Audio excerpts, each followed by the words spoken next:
عايزه كعب رجلك يبقى ناعم جدا من غير ما تحسي بالاحساس الوحش ده لما يحتك ببطانيه او حاجه خشنه.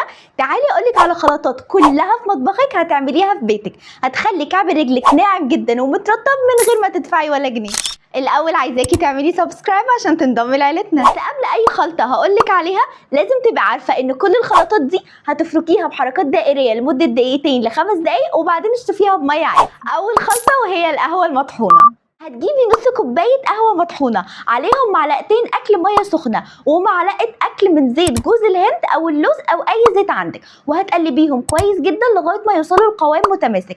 هتلاقي تقشير ونعومه تحفه. تاني خطوه بقى وهي البيكربونات. هتجيبي معلقه اكل من بيكربونات الصوديوم عليهم شويه من زيت جوز الهند او اي زيت عندك وقلبيهم لغايه ما توصلي لقوام معجون. هتلاقيه بيشيل كل الجلد الميت وهينعم لك الدنيا. تالت خلطه وهي العسل والسكر البني. هتجيبي نص كوبايه سكر بني عليهم ربع كوبايه من زيت جوز الهند او اي زيت عندك عليهم معلقتين اكل من العسل. اخلطيهم كويس جدا لغايه ما يبقى معاكي قوام معجون. هتلاقي بيشيل الجلد الميت جدا وبيسيبها ناعمه. اخر خطوه بقى وهي الترطيب، والخطوه دي ما ينفعش تتنسي. ممكن ترطبي ببادي اويل من دول او لو عندك فازلين او لو ما عندكيش حاجه خالص ممكن ترطبي بالزيوت اللي احنا مستخدمينها في الخلطات دي. بس عارفه اهم حاجه بقى انك لازم تجربي حته صغيره وتعملي اختبار حساسيه لاي حاجه هتحطيها على جسمك لا يكون عندك حساسيه من اي ماده من المواد دي. هتلاقي كعب رجلك ناعم جدا ومترطب من غير اي خشونه او تشققات من غير ما تدفعي ولا جنيه زي ما وعدتك.